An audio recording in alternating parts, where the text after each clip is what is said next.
Practice set है जो class 6 से 12 को कवर किया गया है। ये रिटेरिया का है, नया बुक आया है मार्केट में, तो उसकी तैयारी इसे आप किसी भी एग्जाम की तैयारी में कर सकते हो। आपका जीके जो है, जीएस और करंट अफेयर यहाँ से बहुत ही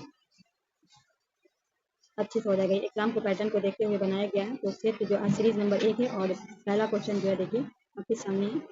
तो ये सेट नंबर 1 है। पहला में कथक नृत्य भारत के किस भाग से संबंधित है? कथक नृत्य जो है भारत के पहला उत्तर भारत में, दक्षिण भारत में, पश्चिम भारत में, पूर्व भारत में। कथक जो है वो आपके किस भाग से संबंधित है आपको बताना है। क्वेश्चन नंबर 1 का क्या हो जाएगा? ए हो जाएगा उत्तर भारत।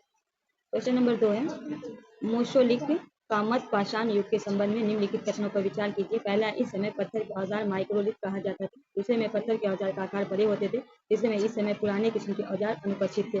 कौन सा इसमें जो है आपका विचार करना है, कौन सा कथन जो है आपका सही है? केवल 1 3, केवल 2 3, केवल 1 उपयुक्त में सभी। कौन सा कथन सही है? क्वेश्चन नंबर 2 का हो जाएगा केवल 1। ठीक है, केवल 1, क्योंकि ये जो है इस समय पत्थर के औजार को माइक्रोलिथ कहा जाता है। ये आपका सही है, इसी आपका राइट होगा। पत्थर के औजार बड़े नहीं थे, छोटे थे।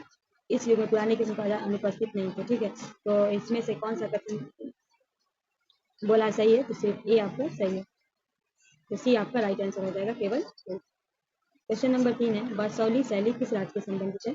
हिमाचल प्रदेश, उत्तराखंड, राजस्थान, गुजरात। क्वेश्चन नंबर 3 में बारसौली शैली किस राज्य से संबंधित है, ये आपको बताना है। तो क्या हो जाएगा राइट आंसर आपका? हिमाचल प्रदेश, ए आपका राइट होगा। क्वेश्चन नंबर 4 है रस मंजरी की रचना किसने की? शंकर दयाल शर्मा, विष्णु शर्मा, भानुदत्त, तुलसीदास। क्या है? रस मंजरी की रचना किसने की? क्वेश्चन नंबर 4 का क्या होगा? भानुदत्त, सी आपका राइट हो जाएगा। चलिए क्वेश्चन नंबर 5 है वीर धर्म पुराण के संबंध में निम्नलिखित कथनों पर विचार करें। पहला, इसकी रचना बंगाल में की गई। दूसरा, इसमें ब्राह्मणों को कुछ विशिष्ट प्रकार की मछलियां खाने की अनुमति दी गई। सत्य कथन के चयन करना है, केवल 1, केवल 2, 1 2 दोनों, न तो 1 न तो 2। बुद्ध धर्म के पुराण के संबंध में कौन सा कथन है तो आपको विचार करना है। तो क्या हो जाएगा? सी हो जाएगा। 5 का क्या होगा आपका? सी हो जाएगा। 1 और 2 दोनों सही है, तो सी आपका राइट हो जाएगा। क्वेश्चन नंबर 6 सही को सम्मिलित करना है। ठीक है, क्वेश्चन नंबर सही का सम्मिलित करना है। इधर है मुगल बादशाह, इधर है अकबर। तो फखरुल शेर को हम मिला देंगे किससे? 1713 से 19 तक उनका था शासनकाल। फखरुल शेर का जो शासनकाल था 1719 से। ठीक है, उसके बाद आलमगीर द्वितीय की बात करें 1754 से 1759 हो जाएगी आलमगीर द्वितीय की। ठीक है, शाह आलम द्वितीय की बात करें तो 1759 से 1806 हो जाएगा। अहमद शाह का हो जाएगा 1748 से 1754। तो राइट आंसर बी हो जाएगा। ठीक है, क्या हो जाएगा? बी हो जाएगा आपका राइट आंसर। क्वेश्चन नंबर 7 है मुगल काल में सवाई राजा जय सिंह को किस क्षेत्र की सूबेदारी मिली थी? गुजरात की, मलवा की, जयपुर की, बिहार की। मुगल काल में सवाई राजा जय सिंह को किस क्षेत्र की सूबेदारी मिली थी? क्वेश्चन नंबर 7 से क्या हो जाएगा? बी हो जाएगा, मलवा। क्वेश्चन नंबर 8 है नवपाषाण काल में औजारों के संबंध में निम्नलिखित कथनों पर विचार। पहला, औजार पॉलिश किए जाते थे। दूसरा, इस अवधि में ओखली और मूसल का उपयोग अनाज पीसने के लिए किया जाता था। नीचे दिए तुक का सही चयन करना है, केवल 1, केवल 2, 1 2 दोनों उपयुक्त से कोई नहीं। नवपाषाण काल में क्वेश्चन नंबर 8 का राइट आंसर क्या हो जाएगा? नवपाषाण काल में औजारों के संबंध में कौन सा कथन सही है? ए और मतलब 1 और 2 दोनों सही हो जाएगा, तो राइट आंसर सी हो जाएगा। चलिए क्वेश्चन नंबर 9 की ओर बढ़ते हैं। क्वेश्चन नंबर 9 सिख जत्थों तथा मिसलों के संयुक्त सेना को क्या कहा जाता था? खालसा, निहंग, दल खालसा, गुरुमुखी। सिख जत्थों तथा मिसलों के संयुक्त सेना को क्या कहा जाता था? क्वेश्चन नंबर 9 का क्या हो जाएगा? दल खालसा। दोस्तों सेशन को शेयर कीजिए अपने दोस्तों के बीच। ठीक है, दोस्तों के बीच इसको शेयर करना। क्वेश्चन नंबर 10 है सिखों की राखी व्यवस्था के अंतर्गत उपज का कितना प्रतिशत हिस्सा संरक्षण के लिए लिया जाता है? सिखों की राखी व्यवस्था के अंतर्गत उपज का कितना प्रतिशत हिस्सा? क्वेश्चन नंबर 10 में क्या हो जाएगा आपका राइट आंसर? ए में है 15, बी में है 25, सी में है 20 और डी में है 30। तो सी हो जाएगा 20%। क्वेश्चन नंबर 11 है ऋग वैदिक काल के दौरान प्रचलित राजनीतिक व्यवस्था के बारे में सत्य कथन करते हैं। राजा के पास लोगों का कर एकत्रित करने की शक्ति थी। राजा का पुत्र स्वाभाविक रूप से राजा का उत्तरदारी होता था। केवल 1, केवल 2, 1 2 दोनों उपयुक्त से कोई नहीं। ऋग वैदिक काल के दौरान प्रचलित राजनीतिक व्यवस्था में सत्य कथन का चयन करने। क्वेश्चन नंबर 11 का क्या होगा राइट आंसर? उपयुक्त से कोई नहीं। ठीक है, उपयुक्त से कोई नहीं, डी आपका राइट होगा। राजा के पास एक करने की शक्ति थी, कोई शक्ति नहीं थी। ठीक है, तो क्या हो जाएगा? इनमें से कोई नहीं हो जाएगा आपका राइट। क्वेश्चन नंबर 12 उत्तर वैदिक काल में सामाजिक स्थिति के बारे में निम्नलिखित कथन पर विचार करें। हम इसका पीडीएफ आपको दे देंगे, आप इसका जो है ना डिटेलिंग पढ़ लीजिएगा। ठीक है, डिटेलिंग करने से वीडियो लॉन्ग हो जाएगा, तो हम आपको इसका दे देंगे, तो आप जो है ना इसका डिटेलिंग अच्छे से पढ़ लीजिएगा। क्वेश्चन नंबर 12 उत्तर वैदिक काल में सामाजिक स्थिति के बारे में निम्नलिखित कथनों पर विचार करें। पहला, महिलाओं और शूद्रों दोनों वेदों का अध्ययन करने के लिए अनुमति नहीं दी गई थी। अब वर्ण व्यवस्था जन्मी के आधार पर तय की गई थी। नीचे दिए कोड का सही विकल्प करना है, केवल 1, केवल 2, 1 2 दोनों उपयुक्त से कोई नहीं। क्वेश्चन नंबर 12 का क्या होगा राइट आंसर? उत्तर वैदिक काल की सामाजिक स्थिति के बारे में निम्नलिखित कथनों पर विचार करें। सी हो जाएगा, ए बी दोनों। चलिए नेक्स्ट क्वेश्चन है क्वेश्चन नंबर 13 है परिस्थिति का अर्थ क्या था? आश्वासन, सफलता, प्रशंसा, स्वीकृति। परिस्थिति का अंत जो अर्थ क्या था 13 का क्या होगा राइट आंसर? सी प्रशंसा। क्वेश्चन नंबर 14 है समुद्रगुप्त की नीतियों का वर्णन किसने किया है? देवदत्त ने, चंद्रगुप्त द्वितीय ने, विष्णुगुप्त ने, हरीशेन ने। समुद्रगुप्त की नीति का वर्णन किसने किया है? क्वेश्चन नंबर 14 का क्या होगा राइट आंसर? समुद्रगुप्त के वर्णन किसने किया आपको बताना है। 14 का आपको जल्दी से राइट आंसर दे दीजिए, कमेंट सेक्शन में आप लोग आंसर देते जाइए। डी हो जाएगा, हरीशेन के द्वारा किया गया। चलिए क्वेश्चन नंबर 15 है हरीशेन ने प्रयाग परस्त में दक्षिणापथ के शासकों की संख्या कितनी बताई थी? 10, 12, 16, 9। हरीशेन ने प्रयाग परस्त के दक्षिणापथ के शासकों की संख्या कितनी बताई थी? क्वेश्चन नंबर 15 का क्या होगा? ए होगा, बी होगा, सी होगा, फिर डी हो जाएगा। राइट आंसर बी, 12 बताया। क्वेश्चन नंबर 16 है विक्रम संघ की शुरुआत को किस शासक से जोड़ा गया? ये जो है आपका 58 ईस्वी में था, ठीक है। विक्रम संघ समुद्रगुप्त, चंद्रगुप्त प्रथम, कनिष्क, समुद्रगुप्त, चंद्रगुप्त द्वितीय, मतलब द्वितीय, ठीक है। विक्रम संघ की शुरुआत किस शासक के से हुई थी? ये 58 ईसा पूर्व में हुई थी, ठीक है। कितने में? 58 ईसा पूर्व में हुई थी, चंद्रगुप्त द्वितीय। ये आपका राइट हो जाएगा। नेक्स्ट क्वेश्चन है हर्षवर्धन को नर्मदा नदी के तट पर किसने रोका था? पुलकेशिन द्वितीय ने, समुद्रगुप्त ने, कीर्तिवर्मन ने, दूसरी दो ने। हर्षवर्धन को नर्मदा नदी के तट पर किसने रोका था? क्वेश्चन नंबर 17 का क्या हो जाएगा राइट आंसर? बहुत इंपॉर्टेंट क्वेश्चन है, तो क्या होगा? पुलकेशिन द्वितीय ने। ये आपका राइट होगा। एग्जाम के पैटर्न के हिसाब से बनाया गया है, ठीक है। तो इसे लगाइए आप लोग के लिए बहुत करामत साबित होगा। क्वेश्चन नंबर 18 है पल्लवों के काल में नगरम किससे कहा जाता था? बड़े नगर को, व्यापारिक नगर को, व्यापारिक संगठन को, छोटे नगर को। पल्लवों के काल में नगरम किसे कहा जाता था? राइट आंसर क्या हो जाएगा आपका? व्यापारिक नगर को। बी आपका राइट हो जाएगा। 18 का क्या हो जाएगा? सॉरी, एक मिनट। पल्लवों के काल में नगरम किसे कहा जाता था? व्यापारिक के संगठनों को। तो सी आपका राइट हो जाएगा। क्वेश्चन नंबर 19 है जनपद का क्या अर्थ होता है? जन का राजा, जन के बसने की जगह, जन के नेता, जनों का प्रतिष्ठित व्यक्ति। जनपद का क्या अर्थ होता है? क्वेश्चन नंबर 19 का क्या होगा राइट आंसर? जन के बसने की जगह। भी आपका राइट हो जाएगा। क्वेश्चन नंबर 20 है महाजनपद का उद्भव लगभग कितने वर्ष पूर्व हुआ था? 3000 साल पूर्व, 2500 साल पूर्व, 2000 साल पूर्व, या 3500 साल पहले। आपको बताना महाजनपद का उद्भव लगभग कितने वर्ष हुआ था, ये आपको बताना। क्वेश्चन नंबर 20 का क्या होगा राइट आंसर? 2500 साल पूर्व पहले। तो भी आपका राइट हो जाएगा। क्वेश्चन नंबर 21 है महाजनपद काल के संबंध निम्नलिखित कथनों पर विचार कीजिए। हाल के फल अब लोहे के बनने लगे थे। हाल के फल जो है क्या? फाल जो धान के पौधे का रोपण प्रारंभ हो गया था। असत्य कथन का चयन करना है, केवल एक, केवल दो, एक दो दोनों, न तो एक न तो दो। महाजनपद काल के संबंध में निम्नलिखित कथनों पर विचार करना। क्वेश्चन नंबर 21 का क्या होगा राइट आंसर? डी हो जाएगा, क्योंकि ये जो दोनों है सही है। हाल के फाल जो लोहे से बनने लगे थे, धान पौधे रोपण प्रारंभ हो गया था, तो डी आपका हो जाएगा। दोनों सही है, इसीलिए न तो एक न तो दो। क्वेश्चन नंबर 22 है पाणिनि के संबंध में निम्नलिखित कथनों पर विचार कीजिए। पहला, उन्होंने संस्कृति के लिए व्याकरण तैयार किया था। उन्होंने एक विशेष क्रम के स्वर की रचना की, परंतु व्यंजनों के बाद काल के अन्य विद्वान को जोड़ा गया। नीचे दिए कुछ का सही विकल्प करना, केवल एक, केवल दो, एक दो दोनों, उपयुक्त से कोई नहीं। क्वेश्चन नंबर 22 का क्या होगा राइट आंसर?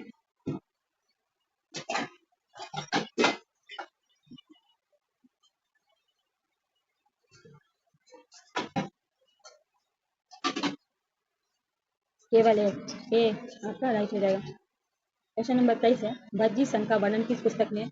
मध्यक्रम निकाय, अंगुत्तर निकाय, दीर्घ निकाय, विनय पिटक। भज्जी संघ का वर्णन किस किस किताब में, ये आपको बताना है। क्वेश्चन नंबर 23 का क्या होगा? सी हो जाएगा, दीर्घ निकाय में। क्वेश्चन नंबर 24 है पूरी उड़ीसा के जगन्नाथ का मंदिर किस वंश के शासन में बनवाया था? मौर्य वंश, पाल वंश, गंग वंश। पूरी उड़ीसा के जगन्नाथ मंदिर के वंश किस करवाया था? क्वेश्चन नंबर 24 का क्या हो जाएगा? डी हो जाएगा, गंग वंश। डी आपका राइट हो जाएगा। 1230 में कब कराया था? इसके 1230 में, ठीक है। नेक्स्ट है क्वेश्चन नंबर 25 है अकबर ने बंगाल के किस वर्ष जीता था? 1581, 1586, 1578, 1585। अकबर ने बंगाल को किस वर्ष जीता था? क्वेश्चन नंबर 25 का क्या होगा राइट आंसर? क्वेश्चन नंबर 25 का होगा 1586 में। ये आपका राइट हो जाएगा। क्वेश्चन नंबर 26 है दक्षिण भारतीय भक्ति संतों के बारे में सत्य कथन का चयन करना है। सत्य कथन का पहला, नयनार शैव संत थे, अलवार वैष्णव संत थे। ये संत केवल अस्पृश्य समझने जाने वाले पुलवैया तथा पनार जाति के लोग थे। केवल एक, 3, 1, 2, 3 सभी कथन असत्य है। इनमें से सत्य पूछा गया। क्वेश्चन नंबर 26 का सत्य क्या होगा? क्वेश्चन नंबर 26 का क्या होगा? तो केवल एक, जो नयनार जो थे शैव संत से थे, अलवार जो वैष्णव संत से थे। ये आपका राइट हो जाएगा, ठीक है। आगे है क्वेश्चन नंबर 27 है निम्नलिखित कथनों का विचार करें। पहला, पुहार पांडव का बंदरगाह था। मदुरै चोलों का बंदरगाह था। नीचे दिए कुछ का सही विकल्प करना है, केवल एक, केवल दो, सी, एक और दो दोनों, उपयुक्त से कोई नहीं। क्वेश्चन नंबर 27 का क्या होगा राइट आंसर?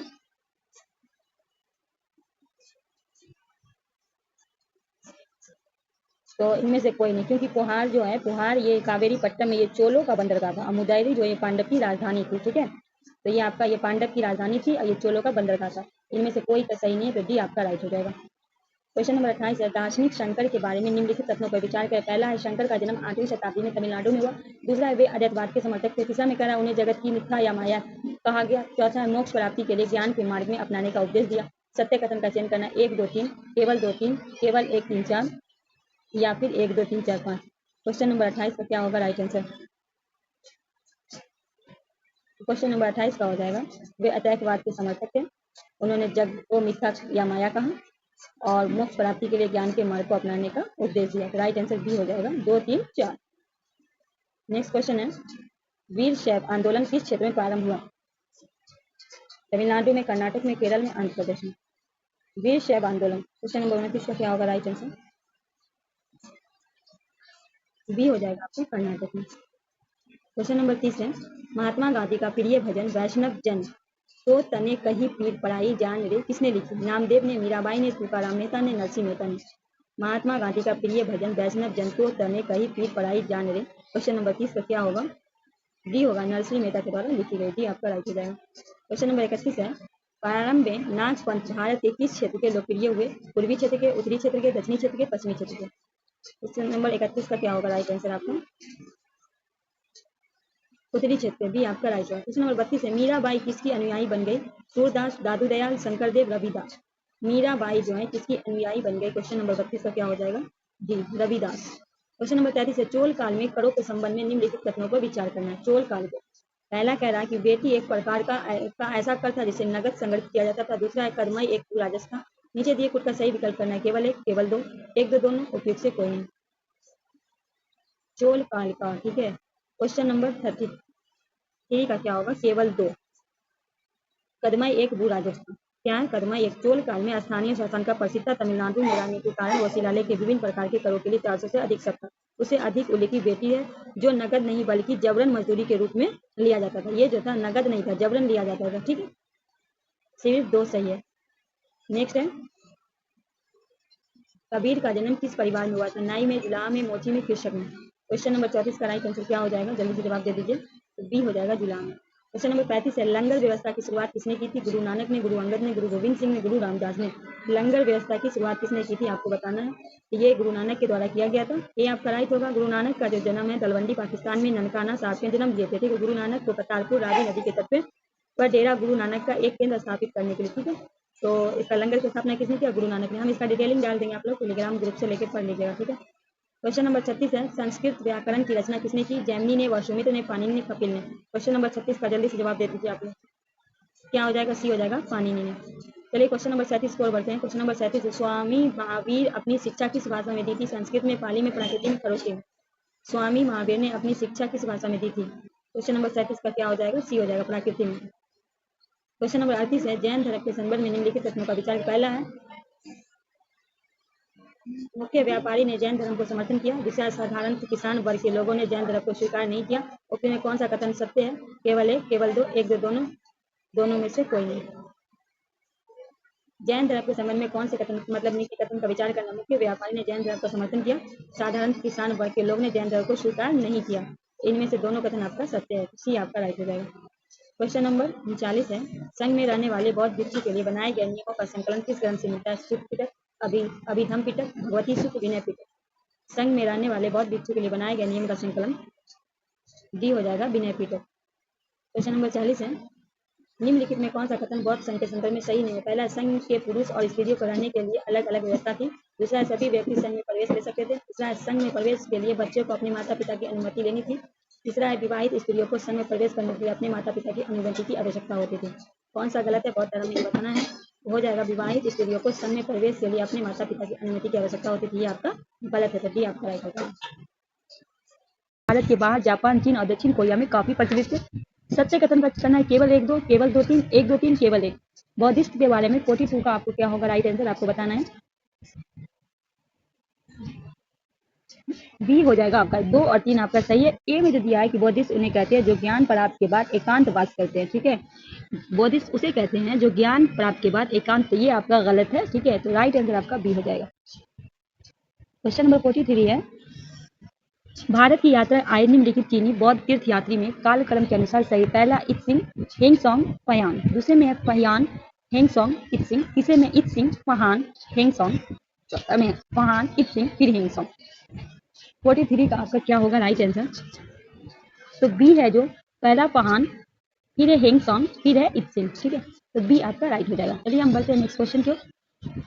सेशन आप लोग शेयर नहीं करते हैं, लाइक करते बिल्कुल नहीं करते हैं, तो लाइक कर दिया कीजिए। क्वेश्चन नंबर 44 है, चंद्रगुप्त मौर्य के दरबार में जो पश्चिम एशिया की यूनानी राज सेल्यूकस निकेटर का राजदूत था, उसका नाम था हजार दिनारी, हिंगसोंग, डायमेकस, मेगासनीस। चंद्रगुप्त मौर्य के दरबार में जो पश्चिम एशिया के यूनानी राजा सेल्यूकस निकेटर का राजदूत था, तो कौन था? मेगासनीस, जिसने किताब लिखी थी इंडिका। इनके किताब जो था इंडिका लिखा था। ठीक है, तो जिसमें पाठ्यपुस्तक का वर्णन किया गया था। तो हर्षवर्धन के जो सामने ये हिंगसोंग के शासनकाल में आया था, तो मेगासनीस हो जाएगा आपका, डी आपका राइट हो जाएगा। क्वेश्चन नंबर 45 है, निम्नलिखित में कौन भारत में आए विदेशी आक्रमणकारियों का सही क्रम? पहला है कुषाण, हिंद पार्थियन, शक, हिंद यवन। दूसरा है हिंद यवन, कुषाण, शक, हिंद पार्थियन। तीसरा है हिंद यवन, शक, हिंद पार्थियन, कुषाण। चौथा है हिंद यवन, हिंद पार्थियन और शक, कुषाण। 45 का आपको जल्दी जल्दी आप लोग जवाब दे दीजिए। 45 का आप लोग जवाब दे दीजिए। तो 45 हम अगर सी को देखते हैं तो हिंद यमन, शक, हिंद पार्थियन और कुषाण, तो हमारा सी हो जाएगा राइट आंसर। क्वेश्चन नंबर 46 है, अशोक ने जगह जगह जाकर लोगों को शिक्षा देने के लिए अधिकारियों को नियुक्त की। इन अधिकारियों में निम्नलिखित में को किस नाम से जाना जाता है? कहा जाता है कि अशोक ने जगह जगह जाकर लोगों को शिक्षा देने के लिए अधिकारियों की नियुक्ति की। इस अधिकारियों को कौन से नाम से जाना जाता है? दुर्गपाल, धम्म महामात्र, अटविका महामात्र। क्या हो जाएगा 46 का आपका राइट आंसर? धम्म महामात्र, तो बी आपका राइट हो जाएगा। चलिए 47 की ओर बढ़ते हैं। क्वेश्चन नंबर 47 है, अशोक के संबंध में निम्नलिखित कथनों का विचार करना है। पहला, अशोक ऐसा पहला शासक था जिसे अभिलेख के द्वारा जनता तक अपने संदेश को पहुंचाने की कोशिश की। दूसरा, अशोक ने ज्यादातर अभिलेख खरोष्टी में लिखी। तीसरा, अशोक ने अपने एक अभिलेख में कलिंग युद्ध की वर्णन कहा। उपयुक्त में कौन सा कथन सही है? केवल एक, केवल दो, एक तीन, एक दो तीन, कौन सा आपका सही है पूछा गया 47 का? सी हो जाएगा एक और तीन। अशोक ऐसा पहला शासक था जिसने अभिलेख के द्वारा जनता तक अपना संदेश पहुंचाने की कोशिश की, बिल्कुल सही है। अशोक ने ज्यादातर अभिलेख खरोष्टी में लिखी, नहीं प्राकृति में लिखी थी। किसमें लिखी थी वो? सॉरी, बराही लिपि में लिखा गया था अशोक के द्वारा। ठीक है, तो ये आपका गलत हो गया। फिर है, अशोक ने अपने एक अभिलेख में कलिंग युद्ध का ये 13वें शिलालेख में जो है इन्होंने वर्णन किया था। ये एक और तीन आपका राइट हो जाएगा। ये जो बराही लिपि में लिखा गया था ना कि खरोष्टी लिपि में, तो एक और तीन आपका राइट आंसर सी हो जाएगा। क्वेश्चन नंबर 48 है, मुगलों की जहांगीर दिल्ली सल्तनत से किसके दरबार बराबर है? मुगलों की जहांगीर दिल्ली सल्तनत में किसके बराबर? खालसा, इनाम, इक्ता, वक्फ। क्वेश्चन नंबर 48 का क्या होगा राइट आंसर? 100 क्वेश्चन है टोटल आपके सामने। ठीक है, सी हो जाएगा इक्ता। क्वेश्चन नंबर 49 है, 14वीं शताब्दी के ग्रंथ लीला तिकलम के बारे में सत्य कथन का चयन करें। यह केरल के मलयालम में लिखी गई ऐसी पहली साहित्य पुस्तक है जो व्याकरण और काव्य से संबंधित है। दूसरा, इस पुस्तक की रचना केवल संस्कृत भाषा में की गई। खुद से जवाब देना है, केवल एक, केवल दो, एक और दो दोनों, न उपयुक्त से कोई नहीं। 49 का क्या हो जाएगा? उपयुक्त से कोई नहीं। ठीक है, क्योंकि साथ साथ चेर लोगों ने संस्कृत की परंपराओं को कुछ ग्रहण कर दिया था। केरल के मंदिरों में रंगमंच की जिसकी परंपरा इस युग से खोजी गई, संस्कृत के महाकाव्य पे आधारित था। मलयालम भाषा में पहली साहित्य कृति है जो लगभग 12वीं शताब्दी बताई जाती है, प्रत्यक्ष रूप से संस्कृत। तो ये जो आपका डी हो जाएगा, इनमें से कोई नहीं। क्वेश्चन नंबर 50 है, निम्नलिखित में किस स्थानों पे अशोक ने शिलालेख प्राप्त हुए? गंधार, बढ़ागिरी, जौगर, गिरनार, लुबनी। नीचे दिए कुछ का सही उत्तर करना है, 1 2 3, 2 3 4 5, 3 4 5, उपयुक्त से सभी। क्वेश्चन नंबर 50 का आपको राइट आंसर देना है। देखिए, कंधार, बढ़ागिरी, जौगर, गिरनार, लुबनी, ये सब जगह से प्राप्त है, तो राइट आंसर आपका डी हो जाएगा, उपयुक्त से सभी। क्वेश्चन नंबर 51 है, अशोक ने धर्म के विचार के प्रसारित करने के लिए अपने राजदूत निम्न में कहाँ भेजे? सीरिया, मिस्र, श्रीलंका, उपयुक्त से सभी जगह। अशोक ने धर्म के विचार को प्रसारित करने के लिए अपने राजदूत को कहाँ भेजे थे? तो डी हो जाएगा, उपयुक्त में सभी जगह, डी आपका राइट हो जाएगा। चलिए आगे बढ़ते हैं क्वेश्चन नंबर 52 की ओर। मौर्य साम्राज्य में अक्सर राजकुमारों को कौन सा पद दिया जाता था? राजपाल मतलब गवर्नर, कोषाध्यक्ष, दुर्गपाल, मंत्री परिषद। मौर्य साम्राज्य में अक्सर राजकुमार को कौन सा पद दिया जाता है? राजपाल मतलब गवर्नर। ए आपका राइट हो जाएगा। ठीक है, ए आपका राइट हो जाएगा। क्वेश्चन नंबर 53 है, भारत में उपमहाद्वीप कहा जाता है क्योंकि बड़े आकार के कारण, समुद्र पर तथा पर्वतों में बटे होने के कारण। सत्य कथन का चयन करना है, केवल एक, दो, एक दो दोनों, न तो एक न तो दो। तो भारत में उपमहाद्वीप कहा जाता है क्योंकि सी हो जाएगा, बड़े आकार के कारण, समुद्र पर के पर्वतों के कारण, तो सी आपका राइट होगा, दोनों आपका सही है। क्वेश्चन नंबर 54 है, महाजनपद काल में अनाज रखने के लिए किस पात्र का उपयोग किया जाता था? गौड़िक मृतबान, चित्रिक धूसर मृतबान, कांच का मृतबान, लौह से बना मृतबान। महाजनपद काल में अनाज रखने के लिए किस पात्र का उपयोग किया जाता था? 54 का क्या होगा? चित्र धूसर मृतबान, भी आपका राइट हो जाएगा। क्वेश्चन नंबर 55 है, पांडुलिपि का क्या महत्व है? पहला, प्राचीन ज्ञान विज्ञान की बातें की चर्चा। दूसरा, राजाओं के जीवन की चर्चा की प्राप्ति। तीसरा है धार्मिक मान्यताओं का व्यापार चर्चा। चौथा है असम लेखों के अध्ययन। पांडुलिपि का क्या महत्व है? केवल 1 4, केवल 1 2 3 4, केवल 1 2 3, 1 2 3 4। पांडुलिपि का क्या महत्व है? तो डी हो जाएगा। प्राचीन ज्ञान विज्ञान की बातें पर भी चर्चा था, राजाओं के जीवन पर भी प्राप्ति था, धार्मिक मान्यताओं व्यापार पे भी असंख्य था। डी हो जाएगा इनमें से सभी। 56 है, निम्नलिखित में कौन कुषाण की दूसरी राजधानी रही? राजगिरी, अमरावती, मथुरा, कंधार। 56 का क्या होगा राइट आंसर आपका? निम्नलिखित में कुषाण की दूसरी राजधानी सी हो जाएगा मथुरा। क्वेश्चन नंबर 57 है, अरिकामेडु नामक प्राचीन पत्तन निम्नलिखित में कहाँ स्थित है? कर्नाटक में, आंध्र प्रदेश में, तमिलनाडु में, पुडुचेरी में। अरिकामेडु नामक पुडुचेरी में। डी आपका राइट हो जाएगा। क्वेश्चन नंबर 58 है, जातक कथाओं का संकलन निम्नलिखित में किसके द्वारा किया गया था? बौद्ध अनुयायी के द्वारा, जैन अनुयायी के द्वारा, विदेशी यात्री के द्वारा, उपयुक्त से कोई नहीं। जातक कथाओं का निम्नलिखित में किसके द्वारा किया गया था? 58 का हो जाएगा आपका ए हो जाएगा, बौद्ध अनुयायी के लिए। क्वेश्चन नंबर 59 है, दक्षिण भारत तमिल क्षेत्र में भूस्वामी को क्या कहा जाता था? ग्राम भोजक, आदिमई, उनवाड़, बेलल्ला। दक्षिण भारत में तमिल क्षेत्र में भूस्वामी को क्या कहा जाता था? आपको बताना है। 59 का क्या हो जाएगा? बेलल्ला। डी आपका राइट हो जाएगा। चलिए आगे बढ़ते हैं। क्वेश्चन नंबर 60 आपके सामने आ गया। 60 अफगानिस्तान से प्राप्त, ठीक है, अफगानिस्तान से प्राप्त जो है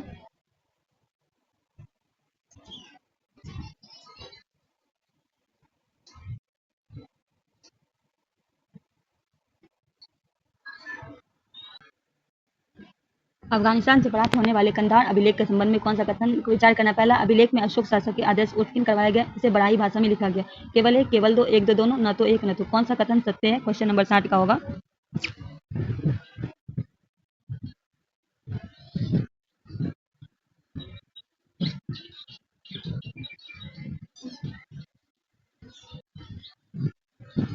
तो क्या होगा आपका? केवल एक। ए आपका हो जाएगा, केवल एक सही है। इसकी बनाई में नहीं, अरोमोई के नाम की लिपि हुआ करती थी, उस भाषा में लिखा गया था इसको। ए आपका सही हो जाएगा, ठीक है। क्वेश्चन नंबर 61 है, पुरातत्वीय स्रोत के संबंध में निम्नलिखित में कौन सी चीज शामिल होती थी? अभिलेख, मिट्टी के बर्तन, जानवरों की हड्डी, धातु, औजार, आभूषण। पुरातत्वीय स्रोत में कौन सी चीज शामिल होती थी? तो आपको खुद से जवाब देना है। केवल 1 2 4 5, केवल 1 2 3, केवल 1 2 3 4 5, केवल 1 2। पुरातत्वीय क्षेत्र 61 का क्या हो जाएगा आपका राइट आंसर? अभिलेख होता था, मिट्टी के बर्तन भी होते थे, जानवरों की हड्डियां भी होती थी, धातु भी होते थे, औजार भी, आभूषण में। तो डी हो जाएगा आपका, सी हो जाएगा, मतलब इनमें से सभी होता था, ठीक है। क्वेश्चन नंबर 62 है, प्रारंभिक मानव आखेट खाद्य संग्रह के रूप में एक जगह से दूसरी जगह क्यों घूमने जाते थे? एक जगह रुकने के कारण वहां के फल, वृक्ष तथा जानवरों को खाकर समाप्त कर देते थे। दूसरा, शिकार ढूंढने के कारण। तीसरा, मवेशी की चारा ढूंढने के कारण। चौथा, मौसम में बदलने के कारण। इसका भी कुछ से जवाब देना है। 1 2 3, 2 3 4, 1 2 3, 1 2 3 4। प्रारंभिक मानव आखेटक खाद्य संग्रह के रूप में एक जगह से रुकते हैं, इनमें से सब हो जाएगा। एक जगह से रुकने के कारण वहां का फल, वृक्ष तथा जानवर खाकर समाप्त हो जाता था। शिकार ढूंढने के कारण भी होता था, मवेशी का चारा भी रहता था, मौसम, इसीलिए इन सभी कारण होता था। डी आपका राइट हो जाएगा। क्वेश्चन नंबर 63 है, आहत सिक्के के संदर्भ में निम्नलिखित कथनों पर विचार करें। पहला, आहत सिक्के को सामान्य आयताकार, वर्गाकार और गोलाकार होते हैं। आहत सिक्के को सामान्य ढालकर बनाया जाता है। यह सिक्के चांदी या तांबा के विभिन्न आकृति के होते हैं। कौन सा कथन है? गलत है, पूछा गया। केवल एक, केवल दो, केवल तीन, उपयुक्त से कोई नहीं। 63 का क्या हो जाएगा? केवल दो। आहत सिक्के को सामान्य ढाल के पीट के बनाया जाता था, तो ये आपका गलत है, ये दोनों आपका राइट है। तो आंसर पूछा गया कौन गलत है? तो केवल दो, मतलब बी। क्वेश्चन नंबर 64 है, मथुरा के अभिलेख में निम्न में किनका उल्लेख नहीं है? सुनारों का, लोहारों के बुनकर का, टोकरी के मामला बनाने वाले का, उपयुक्त से सभी। मथुरा के अभिलेख में किनका उल्लेख मिलता है? बताया आपको, बताना है कि मथुरा का जो अभिलेख है इनमें किसका मिलता है, ये आपको बताना है। 64 का हो जाएगा आपका राइट आंसर डी। सुनार का भी मिलता है, लोहार बुनक्करों का मिलता है, टोकरी और माला बनाने वाला का, डी आपका राइट हो जाएगा।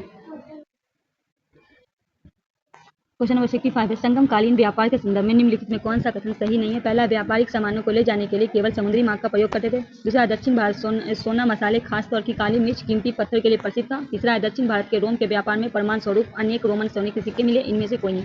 संगम कालीन में निम्नलिखित में कौन सा कथन सही नहीं है? तो पहला दिया है कि व्यापारिक सामान को ले जाने के लिए केवल समुद्री मार्ग का, ये गलत है, क्योंकि है ना, समुद्र के साथ साथ जो है सड़क का भी इस्तेमाल होता था। ए आपका हो जाएगा, गलत पूछा गया, ए आपका राइट आंसर हो जाएगा। क्वेश्चन नंबर 66 है, बुद्ध की जीवनी, बुद्ध चरित्र के रचनाकार निम्नलिखित में कौन है? आनंद, नागार्जुन, वसुमित्र, अर्धघोष। बुद्ध की जीवनी, बुद्ध चरित्र, इसके रचना से अर्धघोष। डी आपका राइट हो जाएगा। क्वेश्चन नंबर 67 है, बौद्ध धर्म के प्रचार के संबंध में निम्नलिखित कथनों पर विचार कीजिए। बौद्ध धर्म दक्षिण पूर्व में श्रीलंका, म्यांमार, थाईलैंड तथा इंडोनेशिया सहित दक्षिणी पूर्व एशिया के अन्य क्षेत्र फैला था। इन क्षेत्रों में थेरवाद नामक बौद्ध धर्म की आरंभिक रूप थी।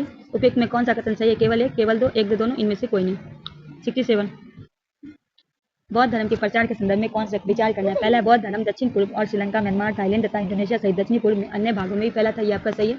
इन क्षेत्रों में थेरवाद नामक बौद्ध धर्म का आरंभिक रूप कहीं अधिक प्रचलित था। तो राइट आंसर सी होगा, ए और बी, 1 और 2 दोनों सही है। क्वेश्चन नंबर 68 है, प्राय स्तूप के चारों ओर परिक्रमा करने के लिए एक वृत्ताकार पथ होता है जो कहलाता है वृत्त पथ, प्रदक्षिणता, बौद्ध छिन्नता, इनमें से कोई नहीं। 68 का क्या होगा राइट आंसर, प्रदक्षिणा, भी आपका राइट होगा। क्वेश्चन नंबर 69 है, प्रारंभिक मानव निम्न में किस आधार पर पौधे तथा जानवर का चयन करते हैं। पहला है जिनके बीमार होने की संभावना कम हो, बड़े दाने और मजबूत ठंडल वाले, अहिंसक जानवर, केवल एक दो तीन, केवल 3।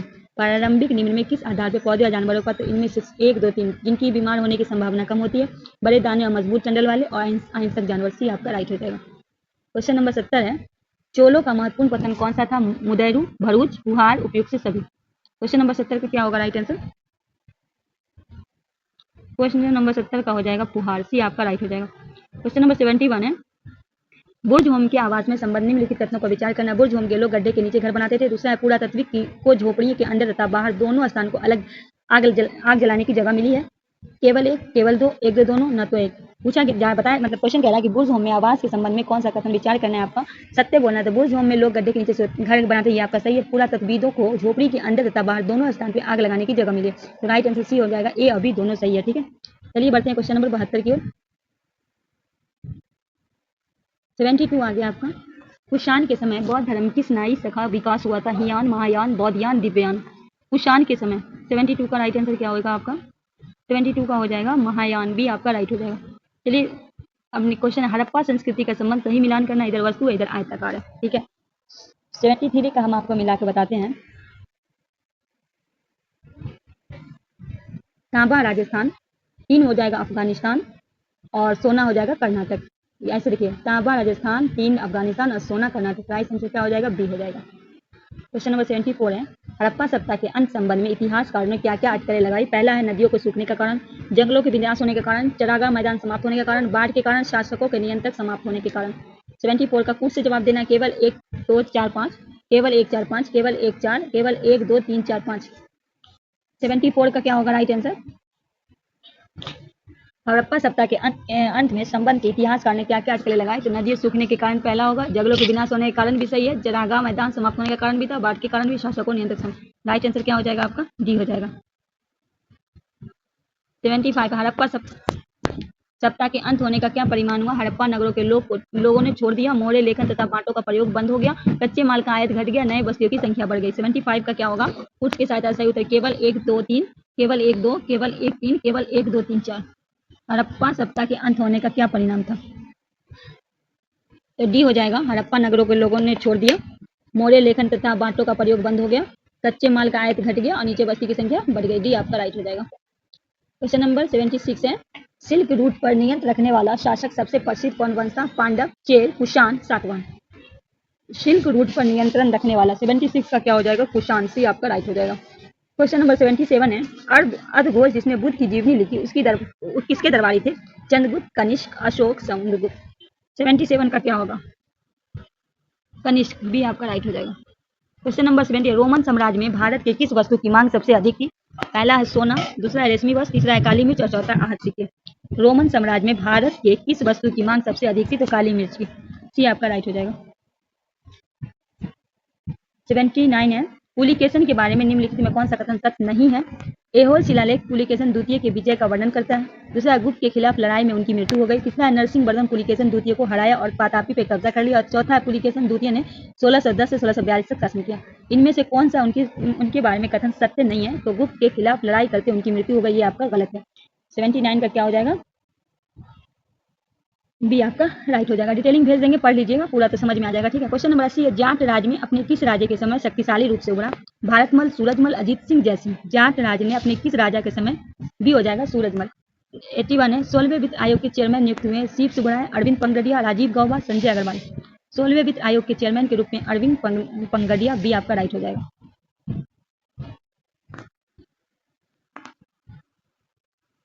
क्वेश्चन नंबर 82 है, केंद्र सरकार ने पिछले कुछ वर्ष में राष्ट्रीय विरोधी गतिविधियों में संलिप्त होने के कारण किन संगठन पर प्रतिबंध लगाया। Tehreek Hurriyat, Jamaat Islami, Jammu Kashmir Liberation Front, Jammu Kashmir Democratic Front. कुछ से सही उत्तर देना, 1 2 2 3, केवल 1 1 2 3 4। केंद्र सरकार ने पिछले कुछ वर्ष में राष्ट्र विरोधी गतिविधियों को संलिप्त होने के कारण किस गठन पर प्रतिबंध लगाया है? तो तहरीक हुर्रियत भी है, जमात इस्लामी भी है, जम्मू कश्मीर लिबरेशन फ्रंट भी है, जम्मू कश्मीर डेमोक्रेटिक फ्रंट भी। राइट आंसर डी हो जाएगा, इनमें से सभी। 83 है, किसे हाल में MS स्वामीनाथन पुरस्कार से सम्मानित किया गया? Lal Krishna Advani, S Jaishankar, BR Kamboj, Arun Sinha.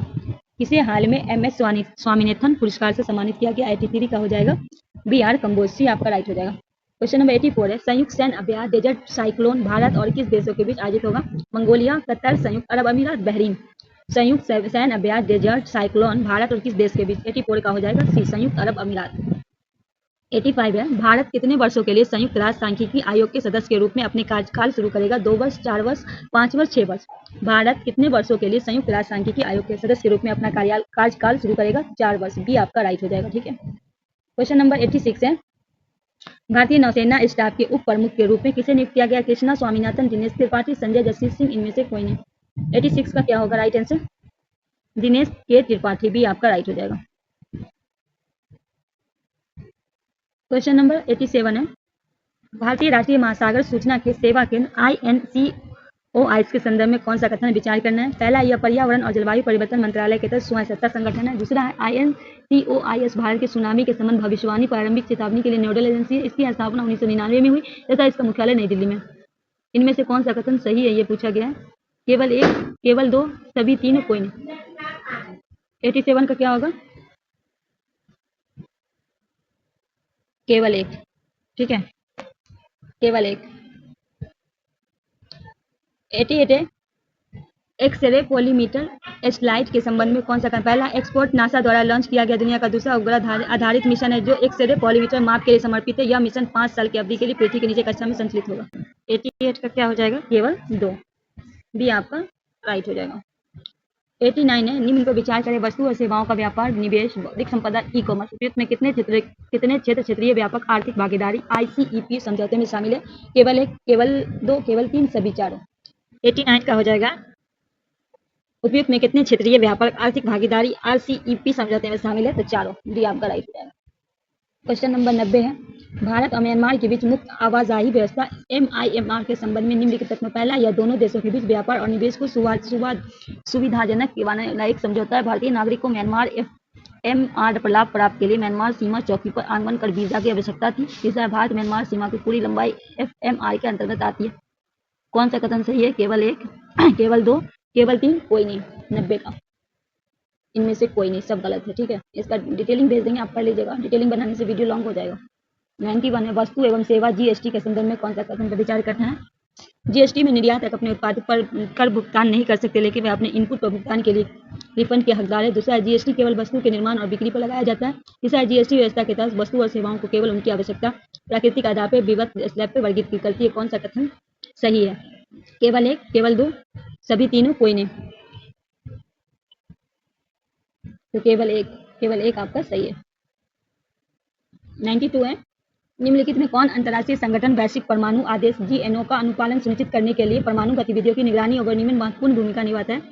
पहला, अंतर्राष्ट्रीय परमाणु ऊर्जा एजेंसी जिसे IAEA कहा जाता है। संयुक्त राष्ट्र सुरक्षा UNSC, उत्तर आंतरिक संधि NATO मतलब नाटो, रसायन हथियार OPCW। 92 का क्या होगा आपका? ए हो जाएगा, अंतर्राष्ट्रीय परमाणु ऊर्जा एजेंसी, ए आपका राइट हो जाएगा।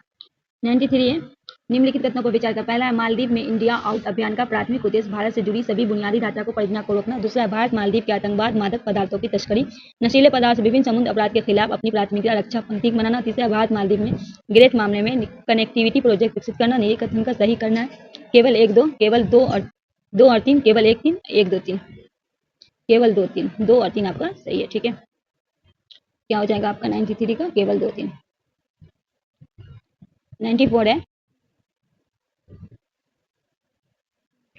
भारत और पाकिस्तान ने हाल में एक द्विपक्षीय समझौते के तहत परमाणु प्रतिष्ठानों की सूची आदान प्रदान किया। इस संधि के संदर्भ में निम्नलिखित कौन सा कथन सही है? ठीक है, पहला है, परमाणु प्रतिष्ठानों की सूची में आदान प्रदान प्राथमिक उद्देश्य परमाणु हथियार प्रशिक्षण की सुविधाजनक बनाना था। दूसरा, इस समझौते का उद्देश्य दोनों देशों के बीच आर्थिक बढ़ावा देना। नीचे दिए कोड का उपयोग करके जवाब देना है। पहला है, केवल एक, दो, दोनों, केवल दो, न तो एक न तो दो। 94 का क्या होगा राइट आंसर? इनमें से कोई नहीं। ठीक है, दोनों गलत है। ठीक है, 95 है, हाल में किस राज्य ने हर जिले में ड्रोन पुलिस यूनिट की स्थापना की है? झारखंड, मध्य प्रदेश, बिहार, उत्तर प्रदेश। हाल में किस राज्य ने हर जिले में ड्रोन पुलिस यूनिट की है? अपना बिहार, सी आपका राइट हो जाएगा। क्वेश्चन नंबर 96 है, नेपाल में आयोजित Indo Nepal international tennis ball championship में किसने खिताब पर कब्जा किया? मध्य प्रदेश में, गुजरात में, बिहार में, महाराष्ट्र में। नेपाल में आयोजित Indo Nepal international tennis ball championship में किसने खिताब कब्जा किया है? बिहार। सी आपका राइट हो जाएगा। नेक्स्ट है, मिशन इन्वेस्टिगेशन 75 किस राज्य द्वारा लॉन्च किया गया, जिसका उद्देश्य 75 दिन में सभी एफआईआर की जांच पूरी करना? बिहार, महाराष्ट्र, पंजाब, असम। 97 का क्या हो जाएगा? राइट आंसर हो जाएगा बिहार। ए आपका राइट होगा। 98 है, सड़क हादसे में 2022 में बिहार का स्थान कौन सा है? 8वां, 15वां, 13वां, 17वां। सड़क हादसे में बिहार 2022 में बिहार का स्थान था 13वां। सी आपका राइट हो जाएगा। 98 का क्या होगा आपका? सी आपका राइट हो जाएगा। ठीक है। 99 है, केंद्र सरकार ने पृथ्वी विज्ञान योजना के लिए कितने करोड़ रुपए आवंटित किए? 3,797 करोड़, 4,797 करोड़, 5,500,797 या 6,797? केंद्र सरकार ने पृथ्वी विज्ञान योजना के तहत 4,797, 99 का क्या हो जाएगा? बी आपका राइट हो जाएगा। ठीक है। क्वेश्चन नंबर 100 है, इस सेट का आखिरी क्वेश्चन है, भारत का पहला पनडुब्बी पर्यटन किस राज्य ने शुरू किया? उड़ीसा, महाराष्ट्र, गुजरात, केरल। भारत का पहला पनडुब्बी पर्यटन किस राज्य ने शुरू किया है? तो राइट आंसर हो जाएगा गुजरात। सी आपका राइट हो जाएगा। दोस्तों ये 100 क्वेश्चन में आप हमें जरूर बताइएगा कि आपका कितना सही होता है। 100 क्वेश्चन ये बीपीएससी के द्वारा एडिटोरिया की तरफ से लाया गया है। अब बीपीएससी 70वीं के लिए भी फायदा है, या फिर आप बिहार टीचर के लिए लगाते हैं या बीएसएससी के लिए लगाते हैं। तो मिलते हैं कल, हम सेट नंबर 2 लेके आएंगे। आज जो सेट नंबर पहला था, टोटल 20 सेट आपको हम करवाएंगे। तो मिलते हैं नेक्स्ट क्वेश्चन में, तब तक के लिए हमें दीजिए इजाजत। अल्लाह हाफिज।